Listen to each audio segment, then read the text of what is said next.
Bonjour à tous, bienvenue pour ce cours 9, première partie donc de Maths 0600, session hiver 2021.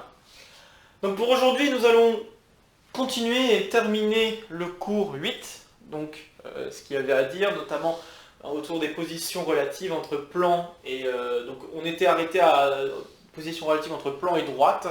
Il me reste encore une petite chose à ajouter, que je vais ajouter là après. Ensuite, on va parler de position relative entre les plans. Puis, on va parler également d'hyperplan, un petit peu, pas longtemps. Et toujours dans cette première partie, j'ose espérer, on parlera donc de cet appendice, donc appendice qui va parler de polynômes, résolution de polynômes du second degré. Ok, voilà. Et dans la deuxième partie de ce cours, nous parlerons des transformations dans le plan, okay, que j'ai teasé déjà à quelques reprises. Bon, on va commencer par un peu de rappel du cours 8. Donc rappel du cours 8. Donc je vous rappelle qu'on a travaillé les droites dans un premier temps. Alors oui, peut-être une petite remarque. Je pense que vous devriez voir que l'écriture est un petit peu plus fine. Tout simplement parce que les crayons que j'avais, qui étaient assez gros, ils n'ont plus vraiment d'encre. J'ai beau les changer, au bout d'un moment il n'y en a plus vraiment. Alors là, étant donné que nous sommes en petite période de confinement, si je puis dire, même si ce confinement est un peu bizarre en France, il y a des choses que je ne peux pas racheter, donc ces feutres-là, notamment, qui ne sont pas encore disponibles. Donc, on va essayer de faire avec. J'ai l'impression que c'est assez lisible. Je pense avoir réussi à régler aussi un problème de focus, donc normalement il ne devrait plus y avoir trop de problèmes de focus. Et puis voilà. Je tenais à faire cette petite remarque rapidement, donc ne soyez pas trop surpris du fait que l'écriture soit plus fine. C'est tout simplement parce que je n'utilise pas les mêmes feutres que d'habitude. Il n'y a que des fois quand j'utiliserai la couleur que vous retrouverez la même grosseur, mais là, voilà. Donc, rappel sur les droites. Donc les droites, on les a définies vectoriellement en disant que c'est l'ensemble des points M de l'espace Rn tel que, le vecteur AM est égal à t fois le vecteur U pour un t appartenant au réel. D'accord? Donc les droites sont définies de cette manière-là, on peut les définir de cette manière-là, à partir d'un point, donc sachant que A appartient à cette droite, et U est son vecteur directeur. Directeur au sens où elle donne la direction. Ok? Cette équation vectorielle nous a mené à des équations paramétriques. Alors nous en avons vu, paramétriques. Donc nous en avons vu déjà des équations paramétriques.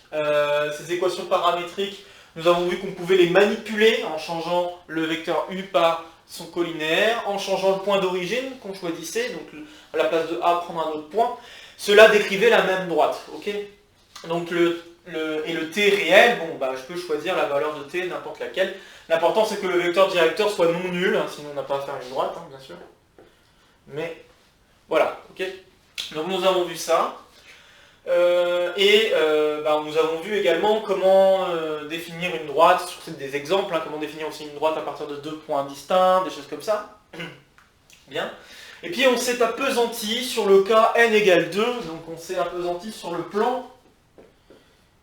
Sur le plan, on a vu que les droites avaient une équation cartésienne également, juste une équation cartésienne. Et cette équation cartésienne avait une forme particulière qui était la suivante: a fois x plus b fois y plus c égale 0. Donc avec a, b et c des réels fixés. Et donc ça s'appelle l'équation cartésienne.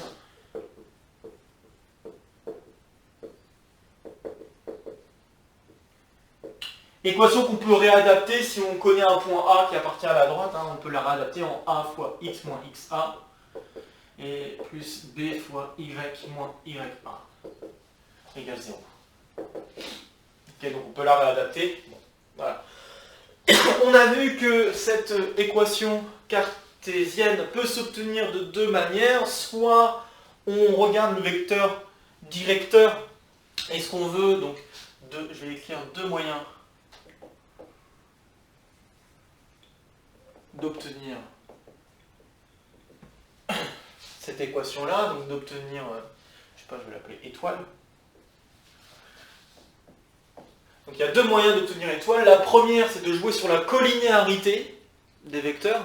Donc là, notamment, le fait que le déterminant de x moins xa, y moins ya, avec le vecteur u, alors je sais pas, je vais l'appeler, il faut que je donne un nom à u.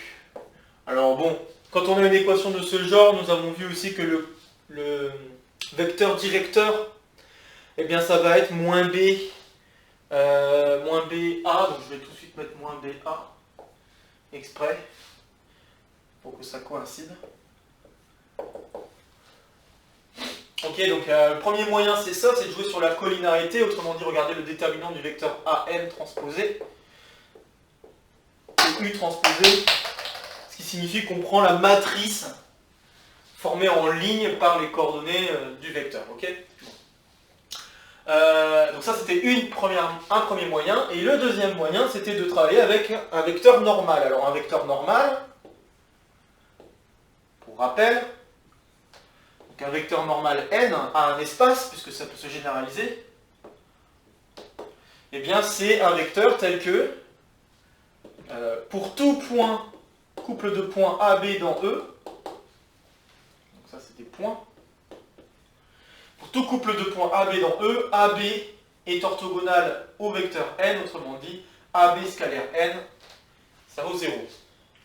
Ok, et en se basant là-dessus, eh bien, en prenant n, le vecteur normal AB, eh bien, on peut caractériser la droite par l'équation suivante, AM scalaire n égale 0.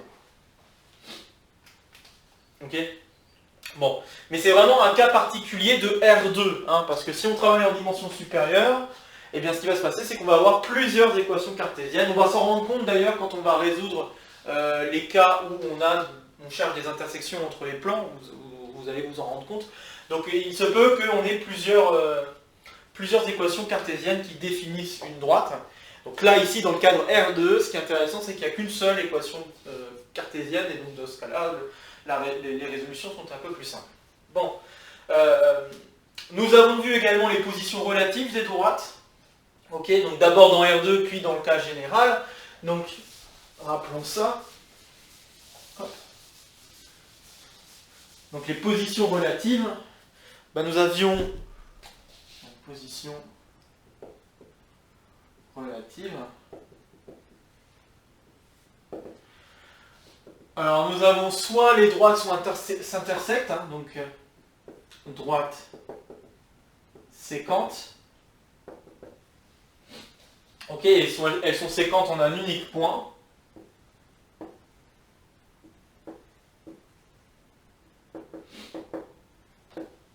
Oups. Et on a vu que c'était lié au fait de regarder avec les vecteurs normaux ou les vecteurs directeurs et de savoir, de montrer qu'en fait les vecteurs ne sont pas collinéaires. Donc ça signifiait que U et V non collinéaires dans R2. Dans le cadre R2. Et dans le cadre général, ça veut aussi dire que U et V ne sont pas collinéaires, mais il y a un petit peu plus. Hein. Donc U et V non collinaire, plus autre police, plus point, il faut, comment dire, ouais, donc on va dire ça, donc U et V non collinéaire, plus autre condition.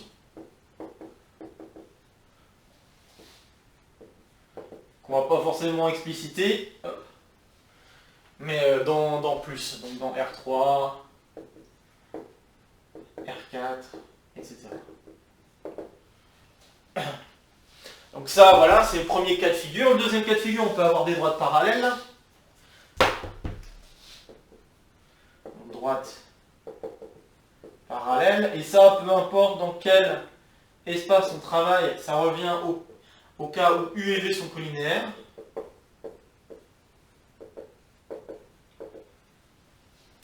Et droite parallèle, on peut avoir deux cas de figure, soit les deux droites sont les mêmes, donc confondues, soit elles sont distinctes. Okay, bon. Et puis il reste une dernière possibilité qui n'est valable que si on travaille dans R3, c'est des positions quelconques. Et ces positions quelconques, donc valable uniquement. Alors, valable pour R3 et plus. Et c'est un cas de figure aussi où U et V ne sont pas collinéaires. D'accord. Donc nous avons vu aussi un exemple. Je ne vais pas le rappeler, mais voilà, on a vu des exemples pour chacun de ces cas-là. Surtout sur R2, pour les deux premiers. Mais il faut savoir que sur Rn, ça se généralise. Donc, voilà. Okay. Ce qui m'intéressait, c'est surtout de vous mettre en avant qu'il y avait quelque chose vis-à-vis de la matrice que nous voyons là, qui va nous resservir à nouveau dans le plan. Donc là, je vais rappeler maintenant ce qu'on a vu dans le plan. Donc qu'est-ce qu'on a vu dans le plan? Alors, dans le plan,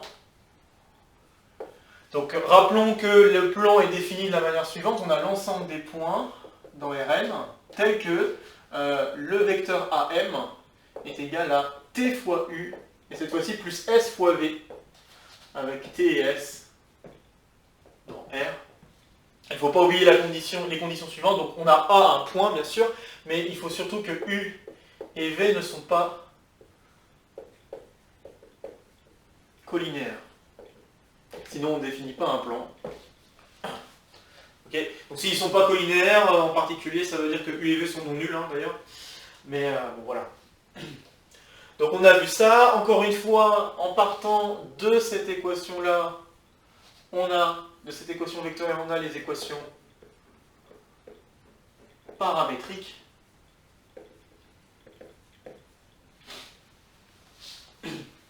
Ok. Et puis, après s'en vient la question aussi de déterminer les équations cartésiennes. D'accord ? Donc si on veut déterminer les équations cartésiennes, alors j'ai donné la notion de coplanarité. Okay, donc dire que, on rappelle aussi, dire que U, V et W sont coplanaires. Ça veut dire en particulier que cette famille, c'est équivalent à dire que cette famille est liée. Ok, donc notamment le vecteur AM, le vecteur U et le vecteur V sont coplanaires. Et en jouant là-dessus, puis en repensant à ce qui s'est passé pour la droite, dans R3, on était capable de donner l'équation cartésienne de la situation, à l'équation cartésienne du plan, en faisant, je prends AM transposé, U transposé, V transposé. Je fais le déterminant de la matrice obtenu comme ceci, et ce déterminant doit valoir 0 puisque les vecteurs doivent former une famille liée. Donc, sachant que U et V ne sont pas collinaires. Donc voilà, on a ça, d'accord ? Et cette équation cartésienne, si on l'a développée, donc ça donne l'équation cartésienne. Et si on la développe, la forme d'une équation cartésienne d'un plan dans R3, c'est AX plus BY plus CZ plus D égale 0 ou égale T, peu importe. C'est comme, je ne sais plus comment je l'ai écrit, mais je vais mettre plus D égale 0 cette fois. Donc on a ça, ok. Donc ça c'est l'équation générale, encore avec A, B, C et D, des réels fixés. Et puis si on connaît un point A, on a vu aussi qu'on pouvait l'écrire x moins xa, donc ça revient à développer le déterminant, plus b fois y moins ya, plus c fois z moins za, égale 0. Et là, en faisant ça, on s'est posé la question, est-ce que ça marche également, si on regarde les coefficients devant x, y, z, si on considère le vecteur formé par ces coefficients, est-ce que ce vecteur sera aussi normal au plan? Et la réponse est oui, d'accord? Donc ce qui était intéressant, c'est qu'on peut déterminer les équations, l'équation cartésienne, une équation cartésienne du plan en utilisant un vecteur normal. Donc là notamment, si j'ai A, donc ça nous donnait que le vecteur A, B, C est normal au plan.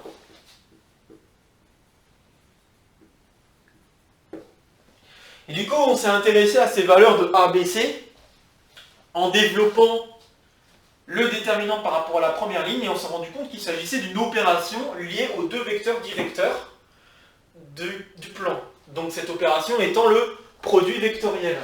Donc le produit vectoriel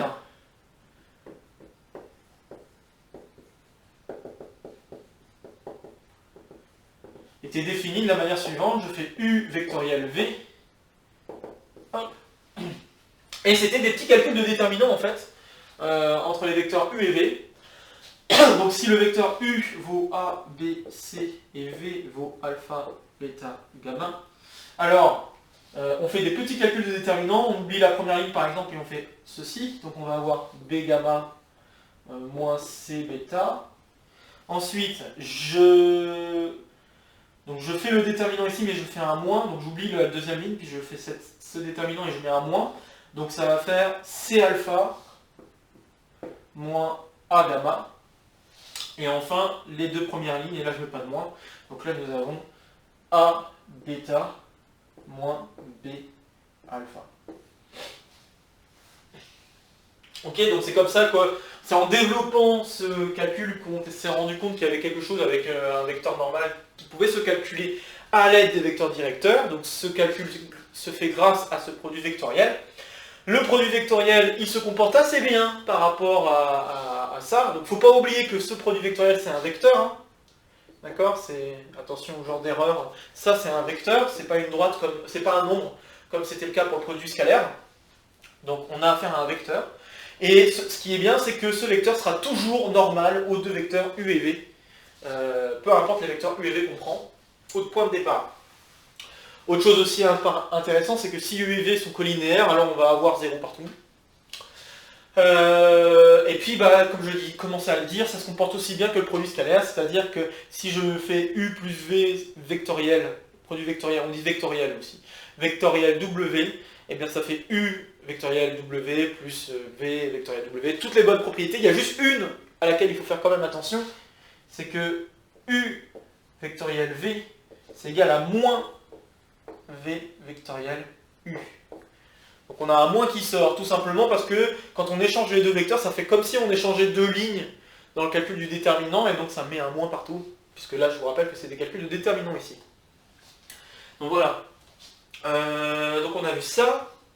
Ce produit vectoriel nous donnait automatiquement un vecteur normal, ce qui est intéressant, puisqu'on pouvait donc plus facilement déterminer l'équation cartésienne du plan, ce qui peut être très utile. Et puis on a terminé sur les positions relatives entre plan et droite. On a terminé en discutant là-dessus.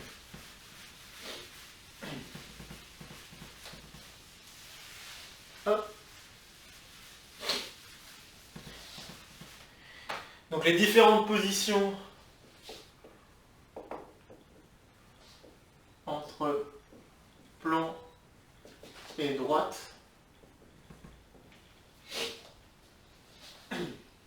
Donc,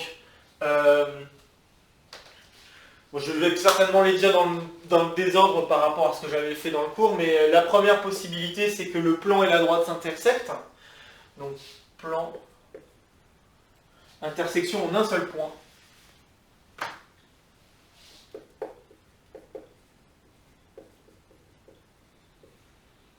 En un seul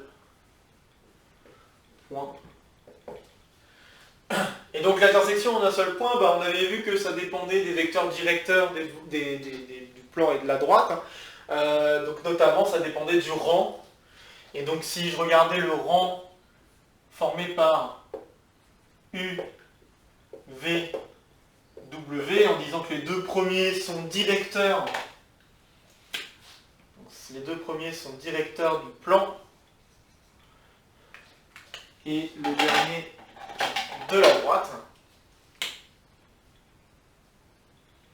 Donc ça revenait à dire que cette matrice est de rang 3.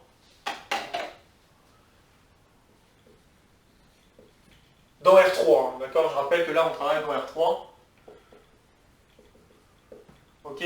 Si on travaille dans des dimensions supérieures, si R4 ou plus, il peut se passer, il faut d'autres conditions supplémentaires. Plus d'autres conditions.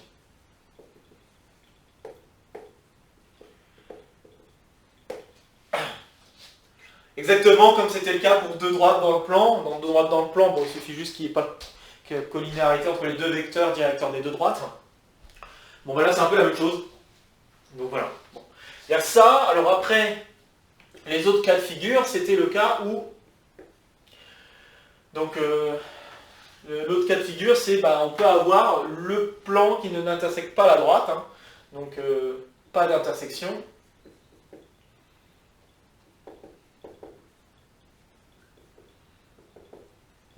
Donc le cas où on n'a pas d'intersection, c'est si le rang de la matrice ici, V, W, est de rang 2. D'accord?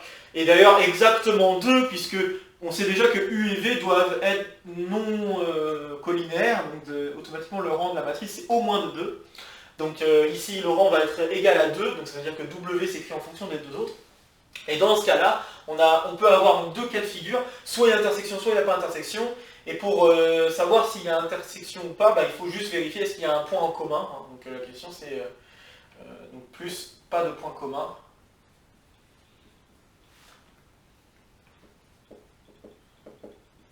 Donc en fait, pour dire qu'il n'y a pas de point commun, le plus simple c'est de dire, pour être un peu plus précis, il faudrait dire il y a un A appartenant à la droite qui n'appartient pas. Je devrais dire un M pour éviter des soucis. Donc il y a un point M qui appartient à la droite mais qui n'appartient pas au plan. D'accord. Donc se donner un point sur la droite, c'est pas trop difficile, il suffit de choisir une valeur pour le paramètre en question par exemple. Et puis après on vérifie est-ce que le point M est dans le plan. Donc c'est pas trop difficile. Donc pas d'intersection, on a ce cas-là, donc dans R3. Et en fait, ce cas-là, ça signifie qu'il y a parallélisme, donc ça veut dire qu'on a droite, je vais préciser, parce que pas d'intersection, il y a un autre cas où on n'a pas d'intersection, donc je vais peut-être faire un ici. Donc là ça veut dire qu'on a D et P parallèles.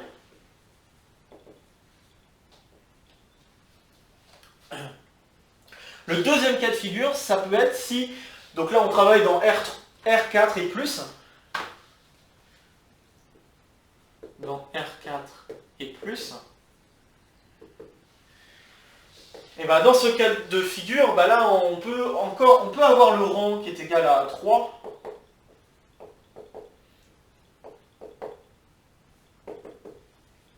Mais on n'a toujours pas de point commun. Alors bon, je vais donner un exemple. En donnant des équations paramétriques des deux choses, puisque quand on travaille dans R4, pareil, on a un petit souci, on ne peut pas donner d'équation, juste une équation cartésienne, il faudrait plusieurs équations cartésiennes, si on veut vraiment... Hop. Donc, je vais donner un petit exemple, juste pour vous persuader qu'en effet, une droite et un plan peut ne pas avoir d'intersection du tout, au sens, et peuvent ne pas être parallèles, d'accord? C'est-à-dire qu'on n'est pas obligé d'être dans ce cas-là. Exactement comme c'était le cas pour les droites dans R3.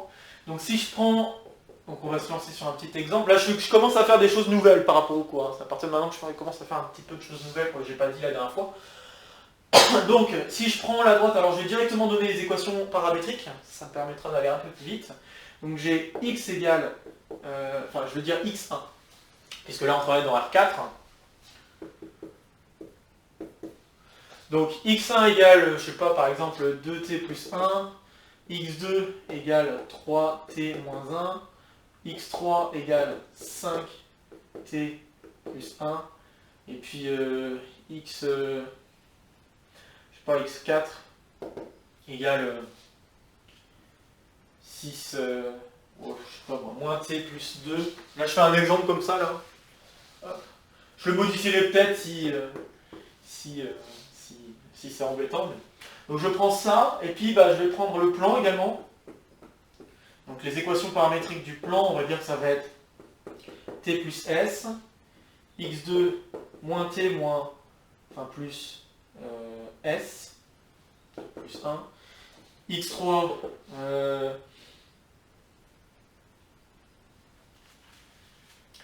disons t plus 2 et x4 moins s moins 3. Bon voilà, je me fais un exemple relativement gentil pour que je puisse faire les calculs jusqu'au bout. D'accord ? Donc là, on a t appartenant au réel. Alors je vais tout de suite modifier un petit peu. Je ne vais pas mettre t, je vais me permettre d'utiliser un autre paramètre, juste pour éviter les confusions de lettres. Donc je vais appeler R, donc R et S, les paramètres. Okay. Faut pas hésiter à changer le nom des paramètres quand on a un souci avec le fait que quand on travaille avec ces paramètres, on peut se retrouver avec deux fois le même nom de paramètres. Faut pas hésiter à changer le nom hein, pour éviter les erreurs. Donc voilà, on a ces deux objets. Là, on a un plan, là, on a une droite. On peut s'assurer que ça, c'est bien un plan en regardant le vecteur 1, moins 1, 1, 0 et 1, 1, 0, moins 1. Ces vecteurs-là ne sont pas collinéaires, donc tout va bien. Cette droite-là, bah là, le vecteur ici aussi est non nul, donc c'est bien une droite, pas de problème. Maintenant, on va vérifier, on peut vérifier que les vecteurs forment une famille de rang 3. Donc si on regarde les vecteurs, donc là, U, on va dire que c'est 1, moins 1, 1, 0. Le V, on va dire que ça va être 1, 1, 0, moins 1. Et puis le dernier, c'est 2, 3, 5, 2. Okay, donc là, ce que je veux, c'est déterminer le rang de cette matrice, juste pour vous montrer qu'en effet, ces trois vecteurs ne sont pas coplanaires. Donc, on fait du Gauss-Jordan. Hein. Pour faire du Gauss-Jordan, là, on peut directement faire donc ligne 2 moins ligne 1, et puis on peut faire ligne 3 moins 2 fois ligne 1. Hop. Qu'est-ce que ça nous donne? Ça nous donne 1, moins 1, 0. Pourquoi 0? 1, moins 1, 1, 0. Ici, on a 0, moins... Enfin, 2 plutôt, devrais-je dire, pas moins 2. 2. 0. Attends. Moins ligne 1, donc moins 1, moins 1 plutôt. Donc là, moins 1, moins 1. Et puis, le dernier, nous avons 0, 5, 3, et puis 2. Donc on se retrouve avec ça. Ok. On va diviser par 2. Hein. Donc si je divise par 2, je vais avoir, donc là je fais ligne 2 divisé par 2. Donc je vais avoir 1, moins 1, 1, 0. 0, 1, moins 1 demi, moins 1 demi. Et puis 0, 5, 3, 2. Et ensuite la ligne 3, je la remplace par ligne 3, moins 5 fois ligne 2. Bon, je ne vais pas faire les calculs jusqu'au bout, mais je vais juste montrer qu'en effet, on va être bien parti pour avoir un truc de rang 3. Donc 1, moins 1, 1, 0. 0, 1, moins 1 demi, moins 1 demi. Et ici 0, 0 ici. Donc 5 demi plus 6 demi, ça fait 11 demi. Et puis 5 demi plus 4 demi, ça fait 9 demi. Bon, voilà. Et donc comme on peut le remarquer, je pense qu'on est bien parti. On voit qu'on a affaire à un truc triangulaire. Si je fais 1 ici et que je fais toutes les opérations, je vais bien avoir 3 colonnes pivots. Hein. Donc le rang égale 3. Ok, donc ça montre bien que les trois vecteurs en jeu ne sont pas coplanaires. Très bien. Maintenant que je sais qu'ils ne sont pas coplanaires, je vais vous montrer qu'il n'y a pas d'intersection. Donc je vais effacer, attention, hop. N'hésitez pas à faire pause sur la vidéo. Hop. J'efface ici parce que je veux avoir les équations en fait. C'est pour ça que je veux garder les équations sous les yeux. Donc, ce que je veux, c'est trouver une intersection. Donc je vais dire soit I intersection de D et P. Ok? Donc là, je cherche une intersection entre les deux. L'intersection entre les deux, si je veux, je l'appelle x5, x2, x3, x4. Peu importe. La chose importante qu'il faut vérifier, c'est qu'il y ait égalité entre chaque ligne des équations paramétriques pour la droite et entre chaque ligne pour les équations paramétriques du plan. Donc autrement dit, si on a l'intersection, il faut qu'on ait 2t plus 1 qui doit être égal à r plus s. On doit avoir 3t moins 1 qui est égal à moins r plus s plus 1. On doit avoir excusez-moi, 5t, je vais laisser les t d'un côté, donc 5t plus 1 qui doit être égal à r plus 2. Et puis on doit avoir le x4, ça va être que 2t moins 1 est égal à moins s moins 3. Bon, comme j'ai donné des équations assez gentilles, bah, les choses vont se passer assez bien, puisque grâce à la dernière ligne, on a que r s'écrit en fonction de t, donc r égale 5t moins 1, en mettant le plus d de l'autre côté. Grâce à la dernière ligne, on a aussi que s s'écrit en fonction de t facilement, donc je mets le moins 3 de l'autre côté, j'ai donc plus 2, et après il faut mettre le moins, donc je vais avoir moins 2t moins 2 pour s. Et puis bon, bah, peut-être le plus simple c'est de remplacer sur la première ligne dans un premier temps, donc si je remplace dans la première ligne, ben, je vais avoir 2t plus 1 qui va être égal à moins 2t moins 2 plus 5t moins 1. Donc, je continue la résolution, ça veut dire que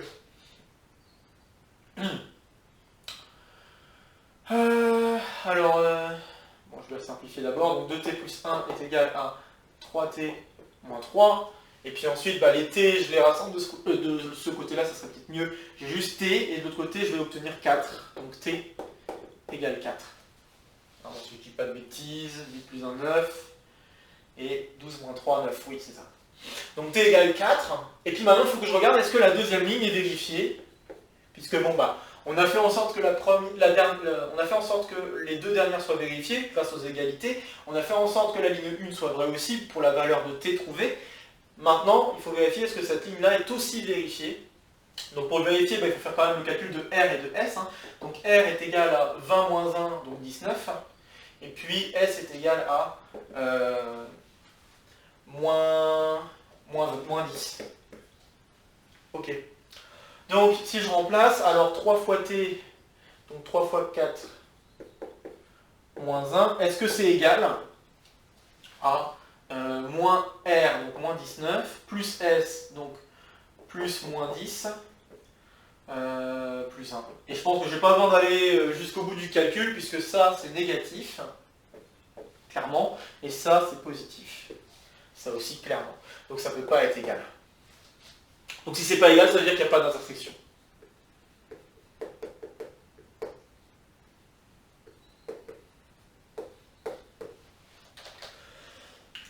Ok, donc il est tout à fait possible que une droite et un plan, là vous avez un exemple, qu'une droite et un plan, dans des dimensions supérieures, soient non parallèles et ne s'intersectent pas. Exactement comme les droites dans l'espace. D'accord ? Les droites dans l'espace, comme on en a déjà parlé, les droites dans l'espace peuvent ne pas être séquentes.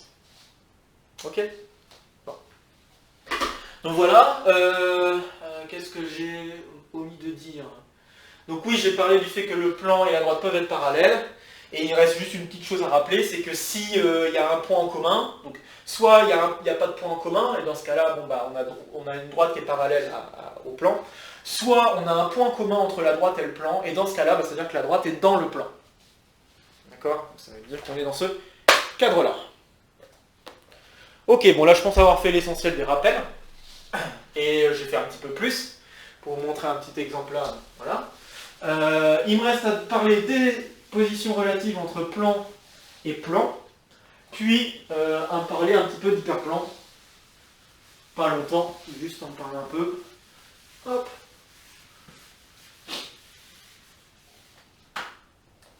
Donc, position relative.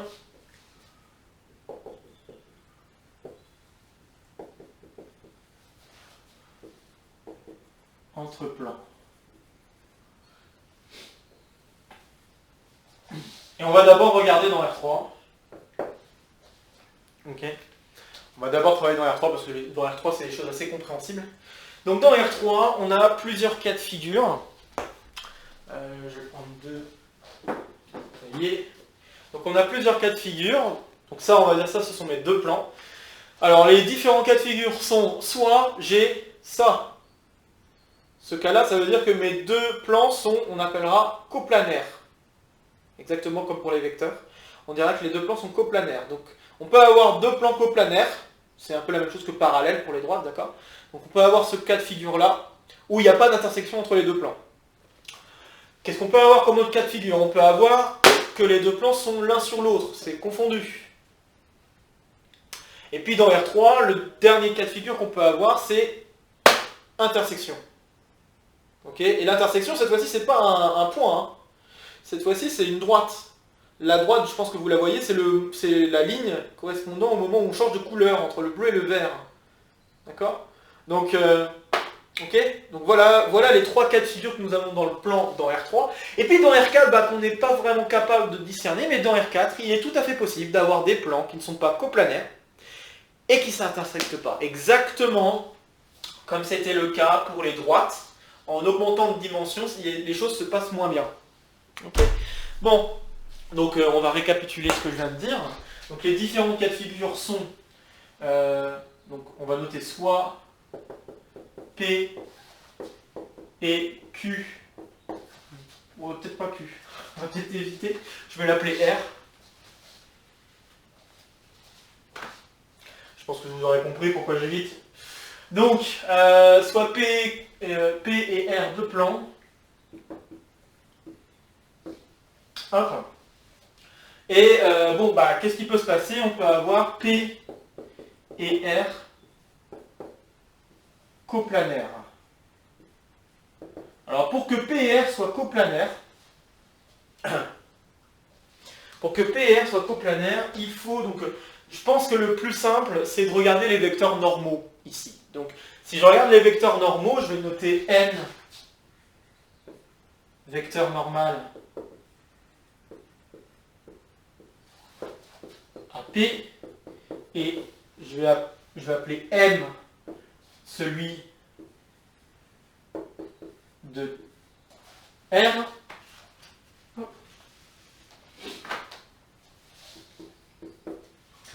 Donc, ces deux vecteurs, donc dans le cas où on est coplanaire, les deux vecteurs sont collinaires. N et M sont collinaires. Ok? Donc les deux plans sont coplanaires si et seulement si leur vecteur normal est collinéaire. Donc si je vous refais vite fait le schéma, là vous avez vos deux plans coplanaires.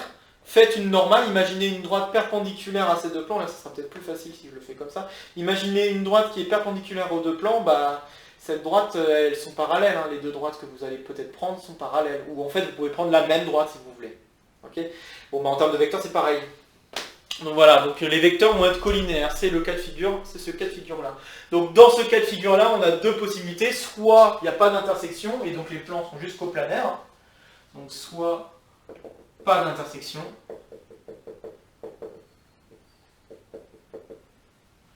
soit plan confondu.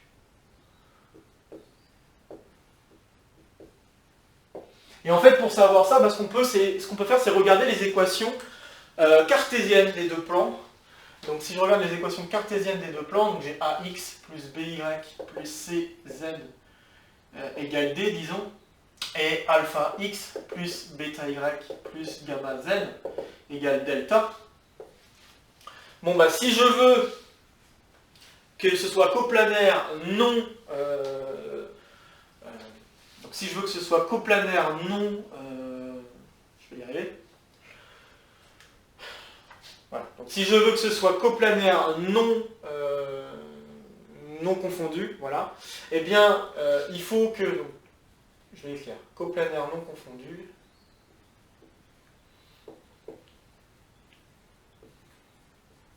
En termes de rang de matrice, ça veut dire que le rang de la matrice A, B, C, alpha, bêta, gamma, son rang, c'est égal à 1. Et le rang, par contre, si j'augmente d'un cran, donc A, B, C, et que je prends la constante D, alpha, bêta, gamma, et que je prends la constante delta, le rang de ce truc-là, c'est égal à 2. Autrement dit, ici, vous pouvez avoir ça, si vous faites Gauss-Jordan, ici vous allez garder ce vecteur-là, et puis ici vous allez avoir 0. Hein. Et là, ici, en simplifiant, vous pouvez avoir des trucs non nuls ici, et puis le D, vous pouvez le simplifier parce que le delta, il va survivre à l'opération. Okay. Donc ça, c'est coplanaire non confondu, et puis coplanaire confondu. Coplanaire confondu. Donc le coplanaire confondu, c'est le rang A, B, C, alpha, bêta, gamma égale 1 et égale au rang de la matrice un petit peu plus agrandie avec le D. Voilà. Donc en effet, si le rang de la grosse matrice, donc en fait j'aurais pu juste écrire le rang de la grosse matrice, mais bon, je veux juste vous rappeler que le rang de ça doit être égal à 1, au sens où il faut qu'il y ait un des deux vecteurs qui doit être non nul, sinon on n'a pas un plan. Sinon il y en a un qui n'est pas un plan, c'est pas normal. Donc il vaut mieux, voilà.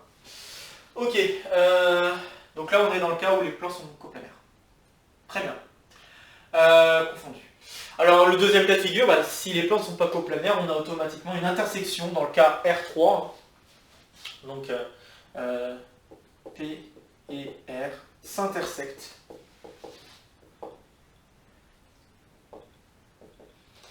en une unique droite.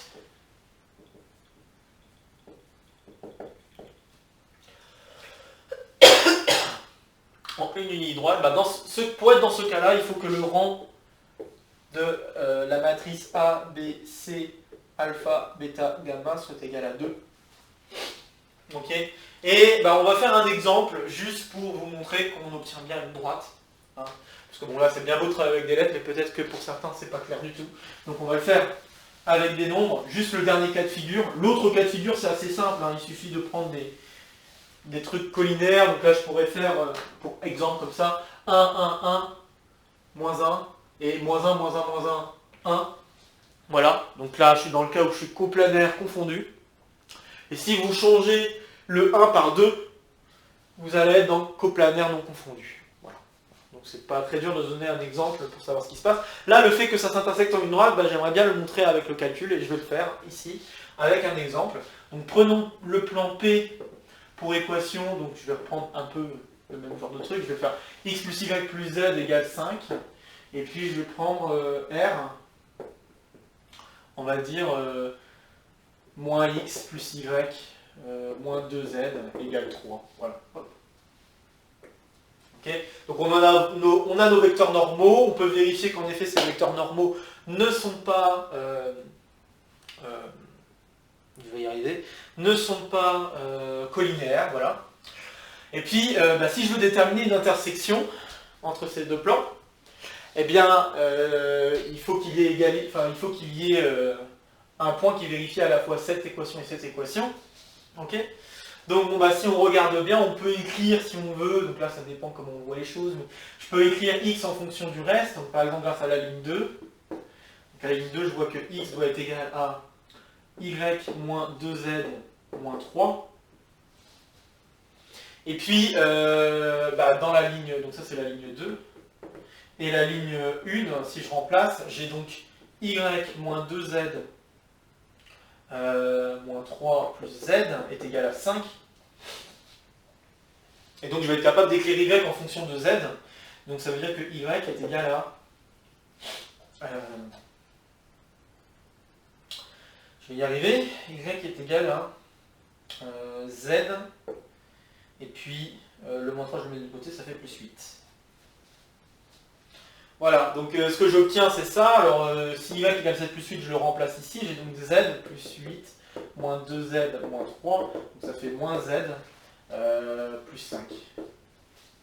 Ok. Et donc on voit que tout dépend de z. Ce z, en fait c'est le paramètre. Et donc l'équation de la droite, ça peut être donc z égale t. Excusez-moi, il faut que je les mette dans le bon ordre quand même. Donc x. Donc z égale t, je le mets en bas. Donc on va avoir z égale t. On va avoir x qui est égal alors à moins t plus 5. Et y qui est égal à... je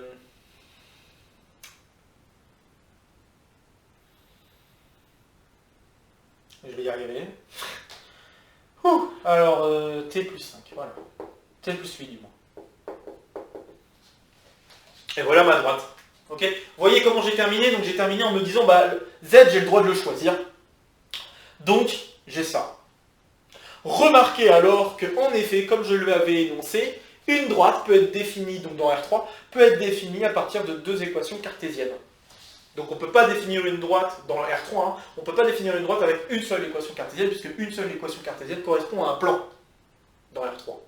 Ok? Donc, attention. Hein. Ok. Est-ce que j'ai d'autres remarques à faire? Pas vraiment. Bon, et puis il reste un dernier cas de figure. Comme je l'ai énoncé, il se peut très bien que deux droites, que deux plans ne soient pas coplanaires et pourtant n'ont pas d'intersection. D'accord? Et là, c'est dans le cas où je travaille dans R, donc dans R4 et plus. Donc si je travaille dans R4 et plus, je suis juste en train de réfléchir à la condition, pas dire de bêtises.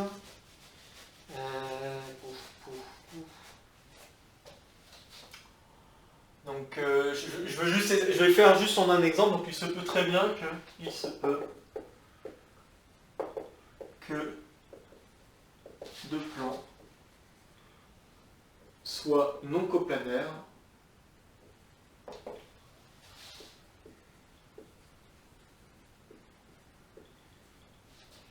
et ne s'intersectent pas.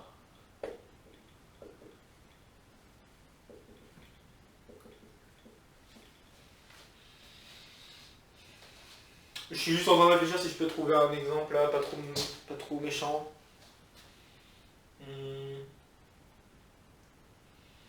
Je vais faire un exemple vraiment pas très méchant, hein, juste pour.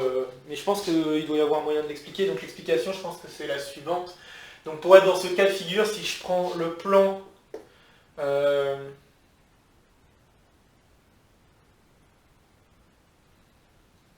Donc si je prends le plan formé par les vecteurs, donc le point A et les vecteurs UV, directeurs.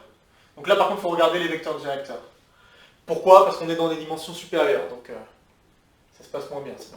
R, on va dire point B et V, enfin W, je vais commencer à manquer de lettres, W et disons, je sais pas moi, je vais pas l'appeler X, je vais pas l'appeler Y, je vais pas l'appeler Z, je vais l'appeler A.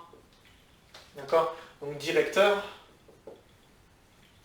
Pour être dans ce cas-là, si je dis pas de bêtises, il faut que le rang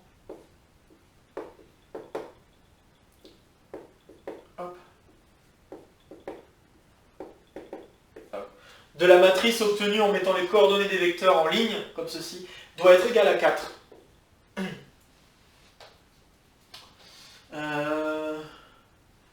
Je pense que oui, ça doit nécessairement être ça. Est-ce que c'est sûr? C'est pas dit du tout. Ouais, je pense que c'est pas si simple. Je vais peut-être pas me lancer, donc je vais pas le dire. Mais je vais juste donner un exemple pour vous montrer que c'est tout à fait possible. De toute façon, on ne travaillera pas beaucoup dans des dimensions supérieures que 3. Hein, c'est pas... on travaillera essentiellement en dimension 2, dimension 3. Donc, c'est pas très grave de ne pas parler de ces conditions. Donc, si je prends x1... Alors, je vais faire un exemple très bateau. Hein. Donc, je prends x1 égale t, x2 égale t, x3 égale 0, y3 égale 0. Donc, x3 égale 0, y3 égale 0. Là, j'ai pas un plan, j'ai une droite. Alors, ce que je vais mettre, c'est que je vais mettre S. Voilà. Et puis, je peux prendre Q comme étant... pas Q, R. Excusez-moi. Je garde les notations de mes plans. Donc, R, c'est X, on va dire X1 égale 1, X2 égale 0, X3 égale T et X4 égale S. Alors pareil, pour éviter les problèmes de paramétrage, je vais mettre R et ici Q, voilà, donc j'ai R et Q appartenant à R, j'ai T et S appartenant à R, voilà. Et bon bah là vous pouvez vérifier qu'en effet il est impossible d'avoir une intersection entre les deux. Pourquoi? Bah parce que est-ce que c'est impossible?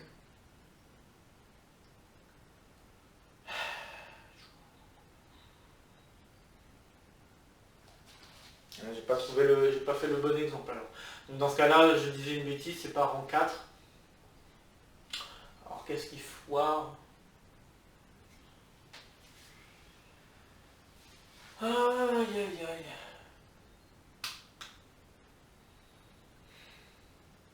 Ouais, parce que je peux prendre t égale 1, s égale 0, et ici tous les autres égale à 0. Donc du coup, c'est non, c'est pas un bon exemple. C'est pas un bon exemple.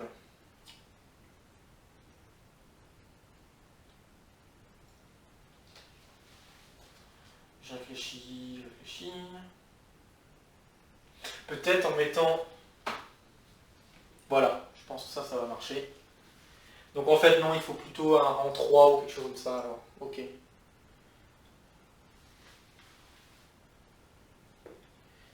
R plus. Bah, c'est pas évident à trouver un truc là. R plus. Bon, je vais pas passer trop de temps. Si je trouve un exemple pour la deuxième partie de la vidéo, je trouverai l'exemple. Mais je vous affirme que deux plans dans R4, c'est possible d'avoir deux plans qui ne sont pas coplanaires et qui ne s'intersectent pas. Donc là je pensais avoir un exemple en tête, mais ça marche pas. Donc bon, je vais juste écrire un exemple dans la vidéo d'après. J'ai réfléchi pour la deuxième partie. J'aimerais juste avancer pour la vidéo. La deuxième partie. Bon. Voilà, donc voilà ce qu'il en est pour les positions entre les plans. Donc après, on pourrait aller plus loin en regardant les intersections entre trois plans, en regardant les intersections entre plusieurs droites et tout ça. Bon, ici, pour le propos du cours, je pense que c'est pas la peine d'aller trop loin non plus dans ces choses-là. On le verra en exercice, ça pourquoi pas. Ça sera possible de le voir en exercice, mais je pense que globalement, c'est pas la peine d'aller plus loin. Donc maintenant, j'aimerais juste jeter quelques mots donc, sur la partie 3 donc, du cours 8. Donc quelques mots sur les hyperplans.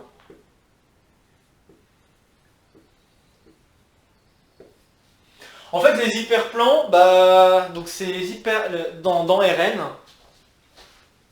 Alors, on va vous donner une définition. Et une définition en fait d'hyperplan, on va donner la définition à partir d'une équation cartésienne, parce qu'en fait justement l'hyperplan c'est justement l'espace défini de dimension juste un poil inférieure par rapport à l'espace dans lequel on travaille et qui va vérifier une égalité d'équation cartésienne. D'accord? Donc soit A1 jusqu'à AN, les nombres réels, tous non nuls, enfin non tous nuls, devrais-je dire. Pas tous non nuls, c'est non tous nuls. Autrement dit, il faut qu'il y en ait au moins un qui soit non nul dans cette affaire. Ok? Donc tous non nuls, eh bien un hyperplan se définit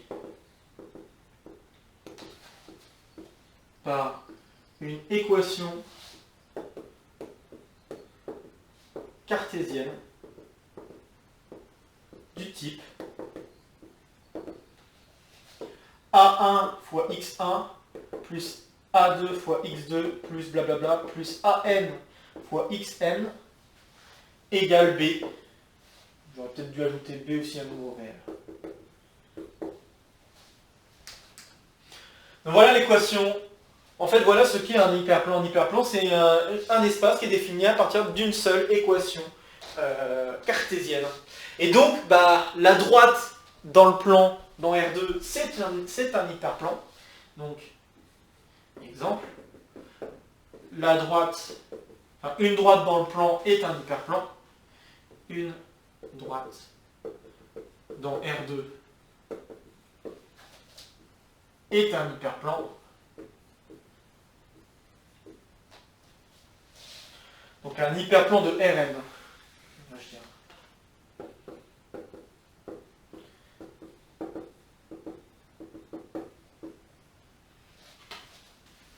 Se définit par une équation cartésienne du type là. Donc une droite dans R2 est un hyperplan, un plan dans R3 et un plan dans R3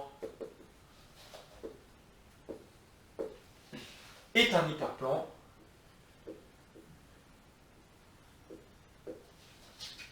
Etc. Et en fait, c'est juste la dimension, si on parle un petit peu de dimension, puisque la droite c'est de dimension 1, si je vous rappelle un petit peu ce que j'avais dit au tout début, c'était au premier cours, j'en ai parlé un petit peu de ce que c'était la dimension, mais j'ai pas rentré dans le détail, juste la dimension de ce truc-là c'était 1, la dimension du plan c'est 2, la dimension d'un hyperplan en fait c'est n-1 par rapport à l'espace dans lequel on travaille. Et en fait, cette dimension, ça correspond exactement à trouver une base, on va ainsi dire, de l'espace dans lequel on travaille. En fait, c'est un peu ça, mais bon. Pour l'instant, je ne vais pas en parler, je pense. Ça va venir, ça va vraiment venir à un moment donné, mais je ne veux pas encore trop en parler. Juste, voilà, ayez en tête que la dimension de cet hyperplan, c'est juste un cran en dessous par rapport à... Et donc dans cette optique, en fait, on peut trouver des vecteurs directeurs, n-1 vecteurs directeurs de l'hyperplan. n-1 vecteurs directeurs qui forment une famille libre. Donc,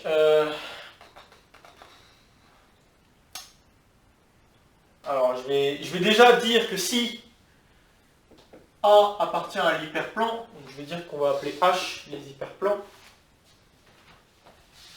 Donc si j'ai un point A qui appartient à l'hyperplan,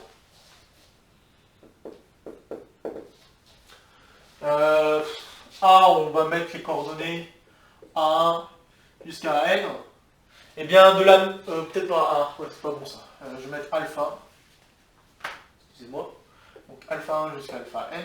Et bien l'équation H peut se réécrire de la manière suivante. Ça va être A1 fois x moins alpha 1 plus A2 fois x moins alpha 2 plus blablabla plus AN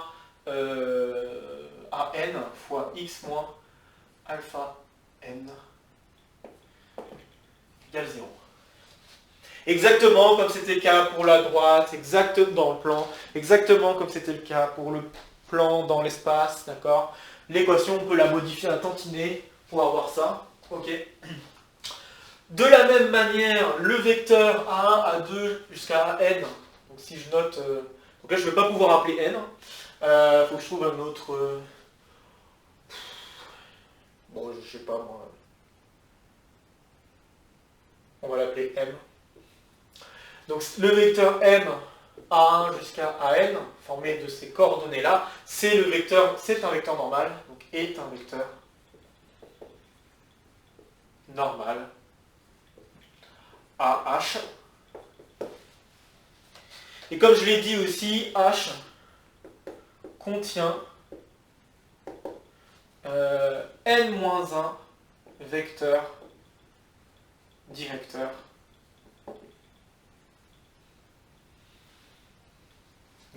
contient n-1, peut contenir,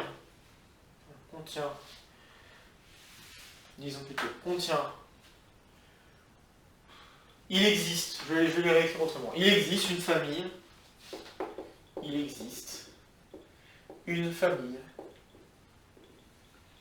de n-1 vecteurs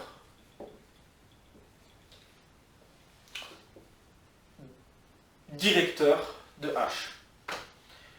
Directeur de H. Donc une famille libre. Et il n'y aura pas de famille supérieure parce que si cette dimension, s'il y en avait un cran supérieur, si on avait n vecteurs directeurs de H, ça voudrait dire que en fait c'est tout l'espace et c'est pas, voilà. c'est pas possible puisque tous les A sont non tous nuls. Donc bon, voilà. Okay. Alors comment on peut trouver cette famille libre, une famille libre possible? En fait, ce qu'il faut, c'est se dire, ce qu'on veut, c'est le produit scalaire entre le vecteur et le vecteur m valent 0. On veut que m scalaire les vecteurs qu'on veut, donc je sais pas, genre U1 ou UI, soit égal à 0. Et en fait, la manière la plus simple pour avoir ça, c'est de prendre, par exemple, juste échanger les premières coordonnées et puis mettre un moins sur l'un des deux.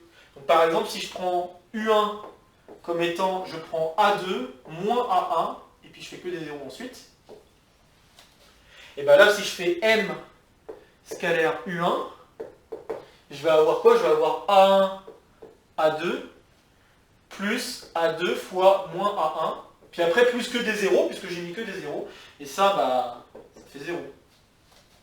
Ok? Et on peut avoir nos n-1 vecteurs qui forment une famille libre grâce à ça, en disant, je prends UI comme étant, pardon, UI comme étant, je fais que des zéros jusqu'à AI, et puis à AI, je fais moins, donc je fais AI plus 1 à la place de la IM composante, et je fais AI à la place de la I plus unième composante. Et je mets ensuite que des zéros.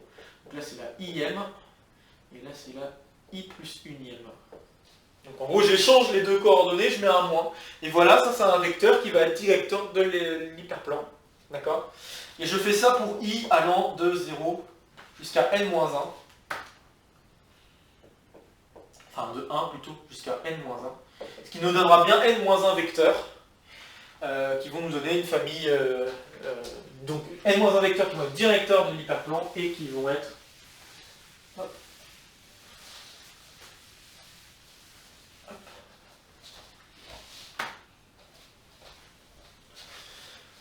Donc, les UI obtenus donnent exactement une famille. Donc, les UI obtenus donnent une famille de n plus 1 vecteurs. Une famille de n plus 1 vecteurs. Une famille libre. Et d'ailleurs, c'est pas n plus 1, c'est n moins 1 vecteurs, c'est mieux. Une famille libre. Directeur de H.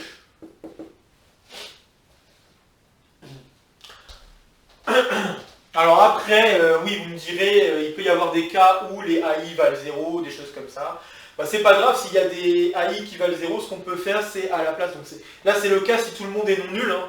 Je devrais le mettre. Hein, donc, si AI différent de 0 pour tout I. Après, s'il y en a qui sont nuls, c'est pas grave. Ce qu'on peut faire, c'est faire des choses comme ça dans les endroits où c'est pas nul. Et puis, dans les endroits où c'est nul, on pourrait faire des petites modifications. J'en reparlerai une autre fois, mais déjà, voilà, avoir une idée claire qu'on peut faire des équations, voilà. On peut déterminer les vecteurs directeurs de manière pas si méchante que ça en réfléchissant un petit peu. Quoi.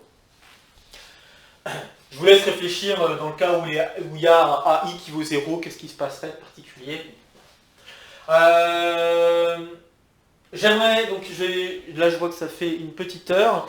Ce que je vais faire, c'est donc que je vais déjà énoncer la propriété qui me semble importante sur les hyperplans.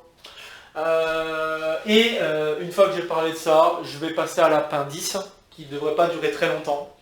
Voilà. Si j'ai pas le temps de le faire là, je le ferai en début de vidéo suivante, c'est pas grave. Mais voilà. Donc là, la propriété dont je veux vous parler sur les hyperplans, c'est la chose suivante, c'est que tout objet géométrique défini par des équations vectorielles par une équation vectorielle ou par une équation vectorielle Donc tout objet géométrique défini par une équation vectorielle ou des équations cartésiennes, ben, bref, voilà. Donc en tout cas, tout objet défini par une équation vectorielle, autrement dit des équations paramétriques,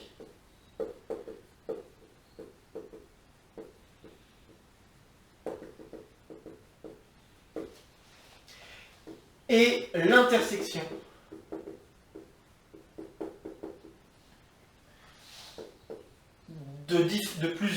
d'un ou plusieurs hyperplans.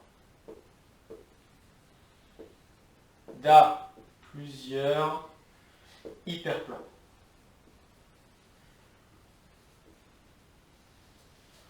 Donc tout objet géométrique, alors bien sûr différent de l'espace. C'est-à-dire l'espace en entier, bon lui, 0 égale 0 si vous voulez, donc voilà, hein, c'est un cas particulier. Mais sinon, toute équation vectorielle que vous donnerez à un objet, que vous aimerez définir, eh bien, ça va toujours être une intersection d'hyperplans. Et le fait de dire ça, bah, ça a pour conséquence que, en fait, bah, les objets que nous travaillons, comme les droites, les plans, etc., bah, ça sera toujours défini par un certain nombre d'équations cartésiennes. Corollaire, tout objet géométrique différent de Rn peut se définir via un certain nombre. Je ne vais pas préciser le nombre, même s'il y a un lien quand même entre la dimension de l'hyperplan, enfin entre la dimension de l'objet qu'on regarde et le nombre. Il va y avoir un lien, mais un certain nombre, je vais peut-être le donner quand même, un certain nombre d'équations cartésiennes. Et ce nombre, en fait, bah, ça va dépendre essentiellement de la dimension de l'espace. Donc, si la dimension de l'espace qu'on travaille est de K, donc si E est défini, si vous voulez, par K vecteur, faisons ça. Si E est défini, je vais l'écrire comme ça, pour éviter de parler de dimension, par K vecteur directeur formant une famille libre, la famille libre, alors E s'obtient peut se définir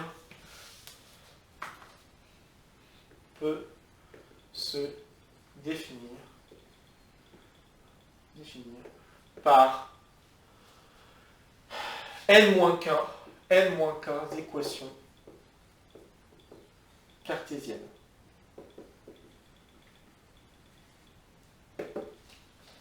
Et donc, bon ben là, en disant ça, je vais reparler vite fait dans R3. Nous avons remarqué qu'une droite peut être définie, enfin peut s'écrire sous la forme de l'intersection de deux plans. Droite égale intersection, droite, hop, regardez. Droite égale intersection de deux plans. D'accord? Dans R3, deux plans, c'est un hyperplan. Hein.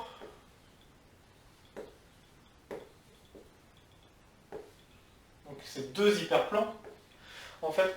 Et bah, la droite donc, peut être définie par deux équations. Donc deux équations cartésiennes. Alors bien sûr, il faudrait que je précise, ces équations cartésiennes sont liées à des vecteurs normaux qui vont former une famille libre. Il faudrait que je précise ça aussi. Mais bon, voilà. Bon, je pense que je ne vais pas ajouter beaucoup plus de choses dans ce cours 8. Donc c'est ainsi que s'achève donc la partie 2 du cours 8. Je pense que je vais aussi arrêter la première partie de la vidéo ici. Donc au début de la deuxième vidéo, on va parler un peu de cet appendice, au sens où on parlera donc de la résolution d'équations du second degré. Ça fera du rappel un peu de tout ça, si voilà, ou alors pour ceux qui connaissent bien, pour ceux qui connaissent moins bien, qui ont moins de souvenirs, bah, ça permettra de rafraîchir la mémoire ou de revoir un peu les méthodes. Je ne vais pas rentrer dans les détails de comment montrer les résolutions, je veux juste vous montrer, vous rappeler comment on résout ces équations, juste pour dire, bon voilà, comme ça on pourra faire plus facilement ces études de transformation dans le plan. Donc on commencera par cette étape indice qui devrait vraiment pas durer longtemps, 10 minutes tout au plus. Et puis, une fois qu'on a fait ça, on part dans les transformations dans le plan. Donc voilà. Bon, sur ce, on se retrouve dans quelques instants donc pour la deuxième partie du cours 9. Allez, à tout de suite.